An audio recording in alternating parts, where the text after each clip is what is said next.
मालूम है आपको हम क्यों कहते हैं आपसे सरकारों की मौजूदगी क्यों कहते हैं आपसे बदअकीदों से बच के रहो। हुजूर की अम्मी की कब्र पे डायनामाइट लगा के उनकी कब्र को उड़ा दिया वहाबियों ने और कहा इनका ईमान सलामत नहीं। आप कहते हैं मौलवियों के झगड़े हैं, हाँ ये जिनकी 4000 रुपए तनख्वाह है इनके झगड़े हैं, क्यों किसी से लड़ेंगे मेरे भाई। हुजूर की माँ की कब्र शरीफ पर बम नस्ब किया और उसे रिमोट से उड़ा दिया और कहा हुजूर की माँ काफिरा थी, उनका ईमान साबित नहीं। अरे जालिम कहीं के 9-10 महीने हुजूर ने उनके शिकम में कयाम किया है। हाँ हुजूर की हदीस शरीफ अपनी जगह पर मुसल्लम है। मालूम है हुजूर गुजर जाए तो रोशनी फैल जाती है। जिसका अकीदा है ऊंची बोले। मैंने जो बात कही ऐसे नहीं हवा में उड़ाई, खिताबत का जौहर नहीं। एक बुजुर्ग है उनका नाम है इमाम जलालुद्दीन सयूती, नाम फिर से लूं इमाम जलालुद्दीन सयूती रहमतुल्लाह अलैह। ये लेटे हुए हैं मिस्र की जमीन पर। मैंने इनका नाम 2 मरतबे लिया, पता बता दिया, फिर भी आपने सुभान अल्लाह नहीं कहा। अब कह सकते हैं ये इतने बड़े बुजुर्ग हैं कि जिन्होंने 75 मरतबे ख्वाब में हुजूर को देखा है। बहुत बड़े बुजुर्ग हैं। ये कहते हैं मैं एक कब्रिस्तान के करीब से गुजरा, मैं एक कब्रिस्तान के करीब से गुजरा तो मैंने क्या देखा, हर कब्र में मुझे रोशनी नजर आ रही थी। बहुत बहुत शुक्रिया। हर कब्र में मुझे रोशनी नजर आ रही थी, हर कब्र में मुझे रोशनी नजर आई, लेकिन एक कब्र में रोशनी बहुत ज्यादा थी। एक कब्र ज्यादा रोशन थी, बकिया सारी कब्रों में रोशनी नजर आई। इमाम सयूती फरमाते मैं उस कब्र के पास गया जिसमें रोशनी ज्यादा थी। मैंने जाके सलाम किया, अंदर से जवाब आया ऐसा क्यों हुआ। वो कब्र के मुर्दों से बातें करते थे। कोई दिक्कत, हाँ कश्फ कबूर के मालिक थे, कोई परेशानी, अल्लाह उसके रसूल की मर्जी है। इमाम सयूती फरमाई जो हुजूर से बातें कर ले, वो हुजूर की उम्मत से बात करने में क्या दिक्कत है। हाँ इमाम सयूती फरमाते मैंने कब्र के मुर्दों के करीब जाऊँ, उसके पास गया जहां ज्यादा रोशनी थी। मैंने कहा ओ कब्र के मुर्दे। उसने कहा क्या बात है। मैंने सलाम किया, अंदर से जवाब आया। बोले कौन हो। मैंने कहा दुनिया मुझे इमाम जलालुद्दीन सयूती कहते। बोले क्या करने आए हो। बोले एक सवाल का जवाब। बोले क्या सवाल है। बोले सवाल यह है कि इन कब्रों में रोशनी क्यों है। देखना कितने लोग सुभान अल्लाह कहते हैं, कोई खामोश ना रहे, सबके फायदे की बात है। इन कब्रों में रोशनी क्यों है।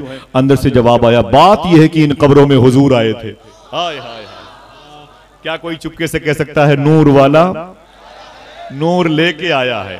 बोले इन कब्रों में, आवाज कमजोर हो गई, इन कब्रों में। बोले बात तो मेरे पल्ले पड़ गई, दिमाग में आ गई, लेकिन ये बता तेरी कब्र में ज्यादा रोशनी क्यों है। सब कब्रों में रोशनी है तो तेरी कब्र में ज्यादा रोशनी क्यों है, फिर बोलना।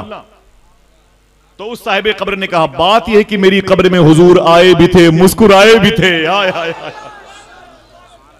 हुजूर आए भी थे, ऊंची बोलो आए भी थे।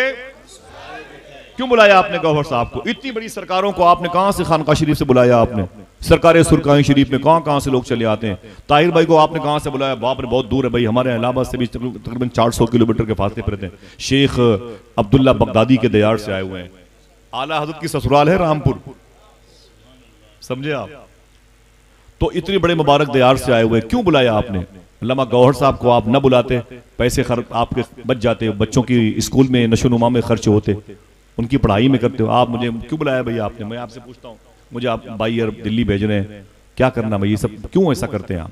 मालूम है आपको इसका जवाब क्या होगा। कोई पूछे तो क्या बताओगे। मैं आपको आज जवाब देता हूँ, इस जवाब को कभी भूलना नहीं इंशाअल्लाह। पूछा इन कब्रों में रोशनी क्यों है। कहा इन कब्रों में हुजूर आए थे। तेरी कब्र में रोशनी ज्यादा क्यों है। कहा बेस ये है कि मेरी कब्र में हुजूर आए भी थे। बहुत बहुत शुक्रिया। ऊंची आवाज में हाथों को उठा के आए थे और कहा अच्छा अब ये बता तेरी कब्र में हुजूर मुस्कुराए क्यों थे। तब उस साहिब कब्र ने कहा मेरी छोटी सी दुकान थी, गुमती पर मैं दुकान चलाता था। मेरी दुकान थी, जब शाम को दुकान का दरवाजा बंद करता तो मेरी आदत थी सारे मुनाफे के पैसे जेब में रखता था, लेकिन 1 रुपये का सिक्का निकाल कर एक थैली थी उसी में डाल देता। महीने में 30 सिक्के हो जाते थे, 2 महीने में 60 सिक्के हो जाते थे और 6 महीने में 250 सिक्के हो जाते थे। 1 साल में वो थैली सिक्कों से भर जाती थी।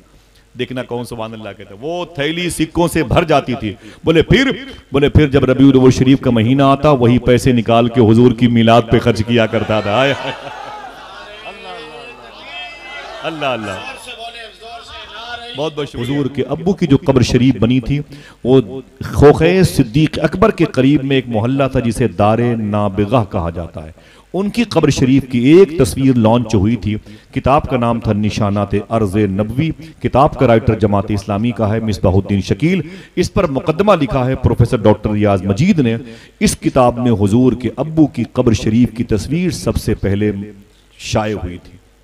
मैंने ये किताब 14 साल पहले जमजम टावर 80 मंजिले की इमारत में मैंने खरीदी थी, तब ये मुझे 950 रुपए की मिली थी। अभी इस किताब की कीमत तकरीबन 1800-1900 रुपए है। सलाम के बाद आप PDF के जरिए से देख सकते हैं।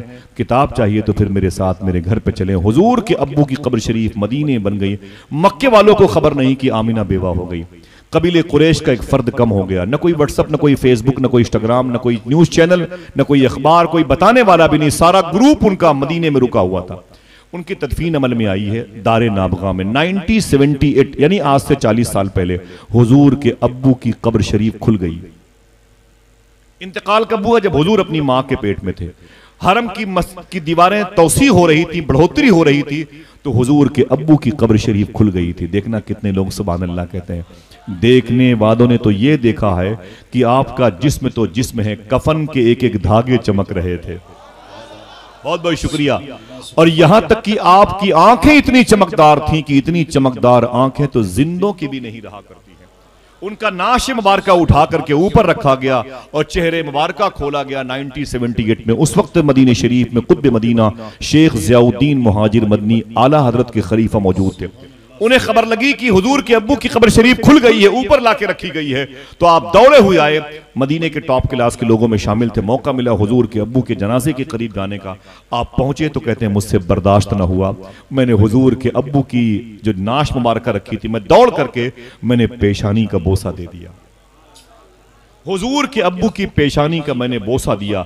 जब मैंने बोसा दिया तो उसके बाद नामालूम जगह उनकी बकी शरीफ में लाश तदफीन अमल में आई है।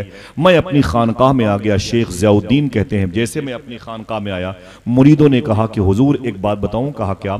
जिस वक्त आप हुजूर के अब्बू की पेशानी का बोसा दे रहे थे, उस वक्त आपकी दाढ़ी के नीचे के बाल हुजूर के अब्बू के रुखसार का बोसा दे रहे थे। समझ गया? बहुत बहुत शुक्रिया, बहुत बहुत शुक्रिया। हुजूर के अब्बू के रुखसार का बोसा दे रहे थे। इतना सुना तो शेख ज़ियाउद्दीन मुहाजिर मदनी कहते हैं मैं खड़ा हो गया।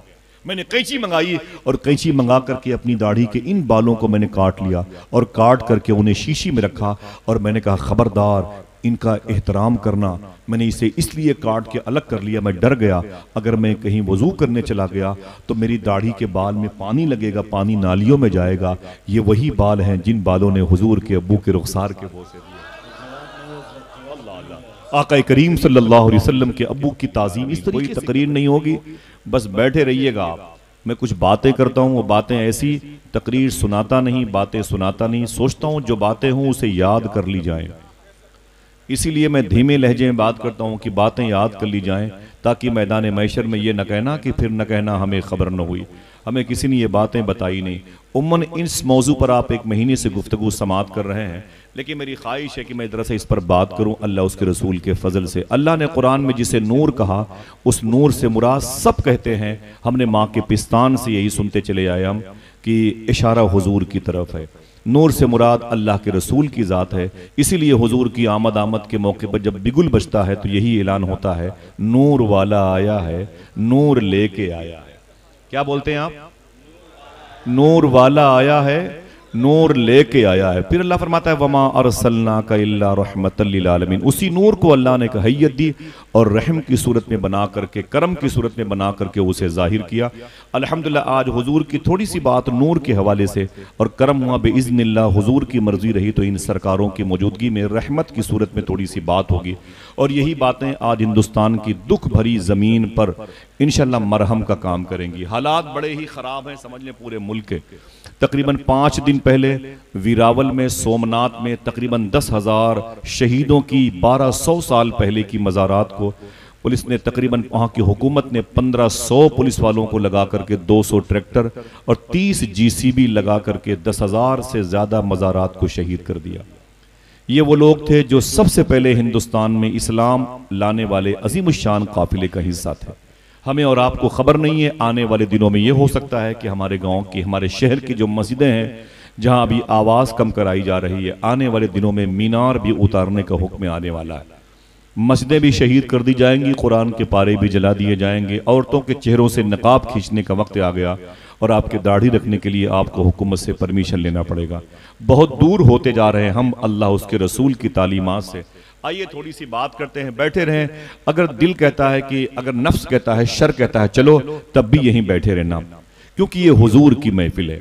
हमें हुजूर की महफिल के बारे में, स्टेटस के बारे में इल्म नहीं। पहले के दौर में औरतें जब अपने बच्चों को अपनी गोद में रखती थी ना, वो बच्चे रोते थे तो उनकी सहेलियां कहती थी, अपने बच्चे को किसी हकीम के पास दिखा दे, किसी तबीब के पास दिखा दे, किसी मुस्तशफा हॉस्पिटल में लेके चली जा। तो वो लड़कियां कहती, चल चल चल, मुझे मशवरे मत दे, मैं कहीं नहीं लेके जाऊंगी अपने बच्चे को, बस मेरा बच्चा मेरी गोद में रोता रहेगा। बोले फिर ठीक कैसे होगा?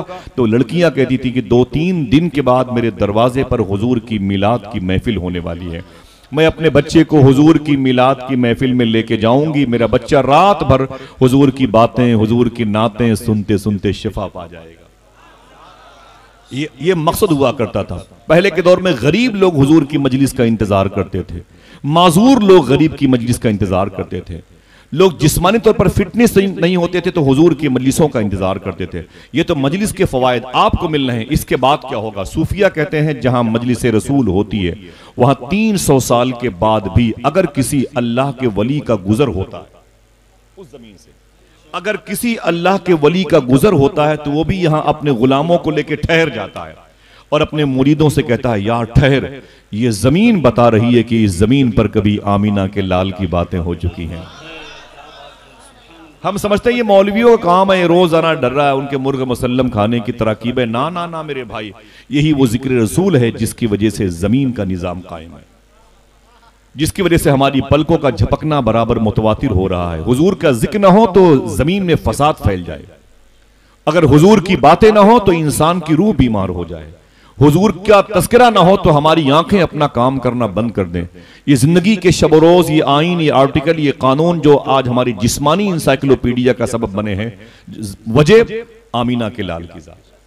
ये कोई कागजी बात नहीं है, आप इसे समझोगे साइंसी एतबार से तो कोई तुम्हें समझाएगा, कुरानी एतबार से तब भी तुम्हें कोई समझाएगा। अल्लाह कहता है कि मैंने तुम्हारे पास जो भेजा उसे नूर बना के